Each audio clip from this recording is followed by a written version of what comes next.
Today, we're taking a look at Cole Porter's music. I mean, his legacy is just incredible, right? That wit, the sophisticated lyrics, those tunes, they're baked into the Great American Songbook. Absolutely. Songs like Night and Day, Anything Goes, Hmm. they just stick with you. Timeless.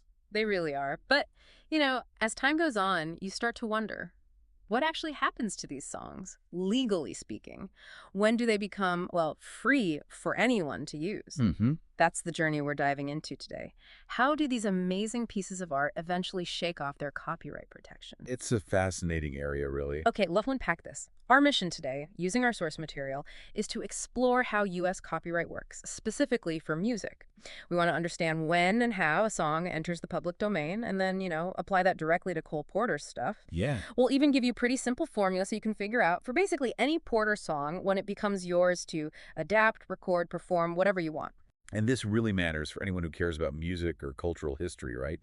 It raises this question. How does the public domain actually reinvigorate art? Good point. You'll get a kind of roadmap to cultural stewardship here. Understanding this countdown, it's not just like legal paperwork. It's really key to unlocking future creativity.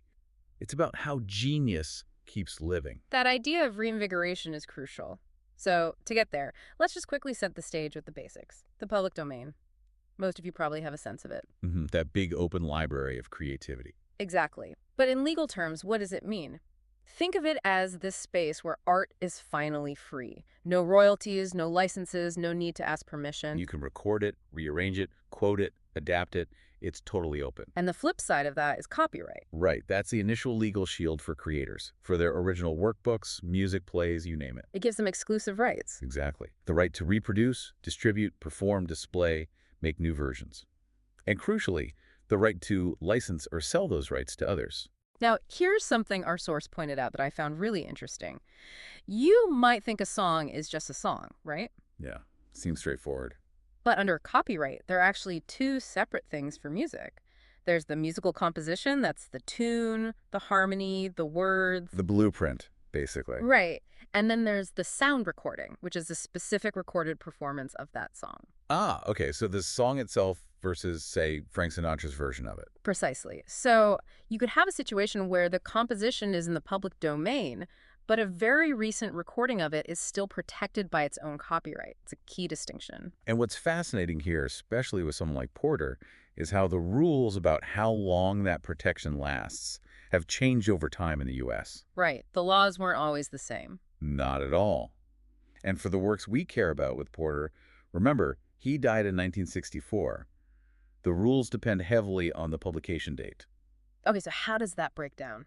Well, first, anything published before 1929, it's already in the public domain. Done. Easy. Before 1929, already free. Got it. Got it. Then, for most of Porter's really famous songs, the ones published between 1929 and 1977, those are generally protected for 95 years from the publication date. 95 years. Okay. Yeah, but the copyright had to be properly registered and, importantly, renewed. Most of Porter's major stuff was, but it's something to keep in mind. Okay, so 95 years if published 29 to 77 and renewed. What else? Then you have works that were unpublished during his lifetime, or maybe first published after 1978. For those, a different rule kicks in.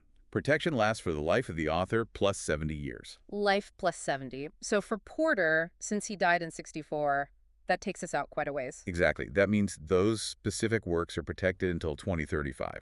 So the timing of publication is everything. It dictates if it's free now or still has decades left. Okay, that lays out the landscape pretty clearly. So let's get to the big question. Yeah. When do specific Cole Porter songs actually hit the public domain? Right. Let's apply those rules. It breaks down fairly neatly. You mentioned before 1929 is already done. Correct. Already public domain. Then, for that 1929 to 1977 window, assuming renewal, it's simple. 95 years after publication. Okay. And for anything unpublished during his life, but maybe published after 1978, or just never published, those enter the public domain 70 years after his death. So like we said, 2035 for Porter. So we can actually boil this down to formulas, can't we? Pretty much, yeah. For those published works before 1978. The main bulk of his hits. Right. The formula is simply public domain year, publication year plus 95. Publication year plus 95. Nice and easy. And for the unpublished stuff, or things first Published posthumously after 78, it's public domain year, year of author's death, 1964 plus 70. Which equals 2035. Okay, Right. simple enough. Yep, those two formulas cover most scenarios for Porter. Okay, this is where it gets really interesting. Let's apply those formulas to some massive Porter hits. The dates might actually surprise you. Let's do it. Okay, take what is this thing called Love, published 1929, add 95. That means public domain in 2025, next year. Wow, okay. Next year. How about Love for Sale? That was 1930. 1930 plus 95, that's 2026. Come right up. Night and Day, maybe his most famous. 1932. 1932 plus 95, 2027. Still very soon. Okay, how about the big ones from Anything Goes? You're the Top and the title song Anything Goes, both 1934. 1934 plus 95 gives us 2029. 2029 for those classics. And then jumping ahead, something like So in Love from Kiss Me Kate. That was published in 1948. 1948 plus 95. Yeah. That's 2043. So still a ways off for that one. Yeah, quite a difference depending on the publication year. Absolutely. It really highlights how this works over time. So this brings up a practical point for listeners. How can you, if you're interested in a specific Porter song, figure out its public domain date? Yeah, how do you do this yourself? Well, our source lays out a pretty clear process. It's basically 3 steps. Okay. Step 1. Step 1, find the year of publication. Usually that means the date the sheet music was first commercially released, or maybe when the cast album came out. And if it was never published? If it was unpublished during his lifetime, you just default to that 2035 date we talked about. Got it. Find the publication year or use 2035. Step 2. Step 2, apply the right formula. If it was published before 1978, and crucially renewed, which, again, most Porter hits were, you use publication year plus 95. Pub year plus 95. If it was unpublished until after 78, or never published, then it's 1964 plus 70, which gets you 2035. Okay. And step 3? Step 3 is just confirming it. You can check reliable databases. The U.S. Copyright Office has a public catalog online. There's also the Stanford Copyright Renewal Database, which is super helpful for that renewal question. Good resources. And the Yale University archives hold a lot of Porter's original manuscripts and papers, so that can be another place to look for publication details, especially for less common songs. Excellent. So identify the year, apply the formula, confirm it. Seems doable. Definitely. So, okay, let's step back. We know the dates. We know how to find them. What does it actually mean when a Cole Porter song finally enters the public domain? What's the real impact? Well, this is where it gets exciting from a creative standpoint. It's not just about, the legal status changing. It's about what people can do with it. Exactly. It unlocks this huge creative potential. Suddenly, these masterpieces are available for everyone to use in almost any way imaginable, without asking permission or paying fees to the copyright holder. So when you say so much, or almost any way, what kind of things are we talking about specifically? Okay? You can record your own version of the song. You can perform it live, in concert, in a play, wherever. No license needed for the composition itself. Right. You can rearrange it completely, make a jazz version, a rock version, a techno version, whatever. You can adapt the lyrics, maybe update them, or write new ones to the melody. Interesting. You can include the lyrics in a book or article. You can use the music in a film, a podcast like this one, a YouTube video, any kind of media. Without paying those often hefty sync license fees. For the composition, yes. Remember, the sound recording copyright is separate, but for the song itself, melody, lyrics, it's free. You can translate it, parody it, sample it, remix it. The possibilities are vast. Wow. So theoretically, someone could release like a death metal version of You're the Top in 2029. They absolutely could. Whether anyone would want to listen is another question, but legally, yes. Huh.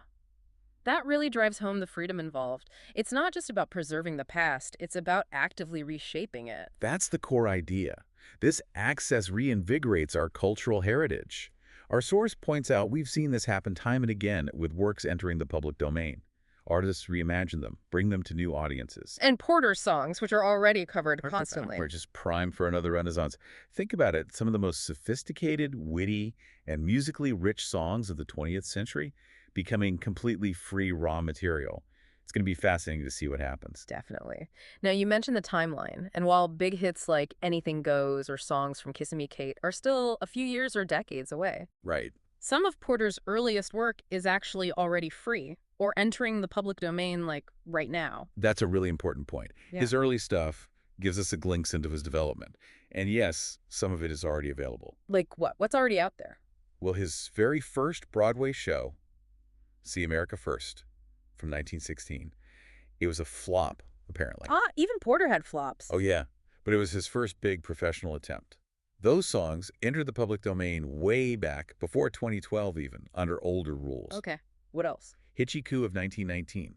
That was a review. And it featured Old Fashioned Garden, which was actually Porter's first significant commercial hit song. Old-fashioned garden. That entered the public domain in 2015. And then there was the Greenwich Village Follies, the 1924 edition. It had songs like I'm in Love Again. A great tune. Yeah, those entered the public domain in 2020. So there's already a body of early Porter work totally free to explore and use. That's fantastic. And what about things becoming free like right now or next year?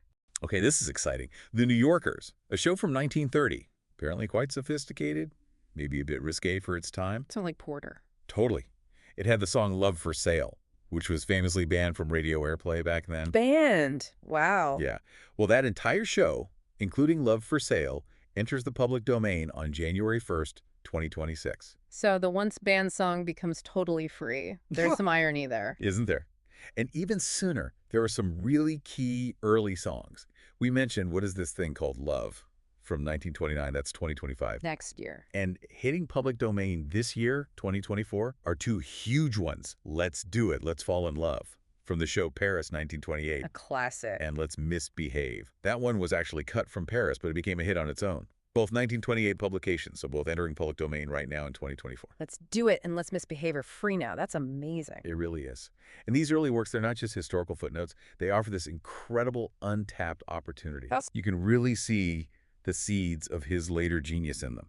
The elegant wordplay, that hint of double entendre, the mix of high society wit and genuine romance, it's all starting to emerge. So they're like a sandbox. Exactly. A sandbox for artists, for directors, for educators, for historians. As they become free, people can rediscover them, stage them, analyze them, and really understand Porter's foundations in a new way. It's a chance to bring maybe forgotten gems back. That's a great perspective. So much potential there. But of course, until these dates arrive, for the majority of his famous work, someone is controlling it, right? It's not a free-for-all yet. Oh, absolutely not. While these public domain dates are approaching, most of the big, well-known Porter songs are still under copyright. And who manages that? Who's in charge? That control rests with the Cole Porter Musical and Literary Property Trusts. Trusts. Okay, how did that come about? Well, Porter didn't have any direct heirs, like children. Mm-hmm. So in his will, he left his estate primarily to his longtime friend and lawyer, a man named Byron S. Steele. The intention, clearly laid out, was that the bulk of the proceeds would benefit institutions Porter cared about, especially his alma mater, Yale University, but also other cultural organizations. Ah, so he set up a structure after his death. Precisely. He established these trusts specifically to manage the copyrights, the publishing rights, all the royalties from his massive catalog. Their job is basically twofold: preserve the integrity of his work, make sure it's used appropriately, and oversee the commercial side, the licensing and exploitation. So they're gatekeepers, in a way. Gatekeepers and stewards, yeah. And beneficiaries like Yale have received significant funding from the trusts over the decades. Makes sense. So how do these trusts actually make money from the catalog today? It's several streams. A big one is licensing fees. Anytime you hear a Porter song in a movie, a TV show, a commercial, or if a theater wants to put on a revival of Anything Goes, the trust gets paid a licensing fee. Okay, that seems standard. Then there are publishing royalties every time sheet music is sold or a new recording is released. The trust gets a cut related to the composition rights. Right. Performance rights are another piece. Organizations like SCAPRIC collect royalties when songs are played on the radio, streamed online, performed in venues, and they distribute a share back to the trust. So broadcast, live performance, recordings? Yep. And potentially even merchandising. If someone wants to use Porter's name or maybe a famous lyric on a product, that would likely involve the trust too. Think about the 2004 biopic To Lovely. With Kevin Kline. Yeah. That film was authorized by the trust. They worked with the filmmakers to ensure it aligned with the, sophisticated urbane image associated with Porter. That's part of their role in managing the legacy. So they have quite a bit of influence even beyond just collecting checks. Definitely. But, as we've been discussing, that landscape changes as individual songs enter the public domain. Right. What happens to the trust's role then? Well, their ability to monetize those specific songs obviously diminishes significantly. Once Night and Day is public domain in 2027, they can no longer charge a license fee for someone to record or perform that composition. Because they don't own the exclusive rights anymore. Exactly. However, they can still profit in other ways. Remember the separate copyright for sound recordings. Ah, If yes. there's a recording of Night and Day that the trust controls the rights to, that recording might still be under copyright long after 2027. They can also control and license derivative works, maybe a stage show based on Porter's life and music, or new arrangements they commission and copyright. Okay, so new creations based on the old ones. Right. And potentially things like trademarks related to his name or specific branding. So while their control over the original compositions fades song by song, the trusts likely still have a role in revenue streams related to the broader Porter legacy. Okay, that clarifies how the management shifts over time. So wrapping this up, we've really journeyed through the nuts and bolts of U.S. copyright law, haven't we? We definitely have, Oh. from the basics to the specific formulas. We've mapped out the countdown for Cole Porter's incredible songs entering the public domain and explored what that freedom actually means for creativity and cultural heritage. Yeah, seeing it not just as a legal date, but as an unlocking event. And we even highlighted some of those early works, the ones already free or just about to be like, let's do it and let's misbehave this year. Which is amazing. Understanding this framework, it really isn't just for lawyers, like you said earlier. It's a roadmap for anyone interested in music, in culture. It helps us appreciate how these masterpieces live on. And how they get reinvented. It ensures the legacy isn't just preserved in amber, but stays dynamic, keeps evolving. Couldn't agree more. So here's the final thought for you, our listeners. As each New Year's Day rolls around, bringing more creative works into the public domain, and as Cole Porter's catalog gets closer and closer to being fully free, Yeah. what happens next? What new interpretations, what surprising remixes, maybe what forgotten gems are out there waiting? What will you discover or maybe even create when these timeless tunes truly belong to everyone? The countdown is definitely on.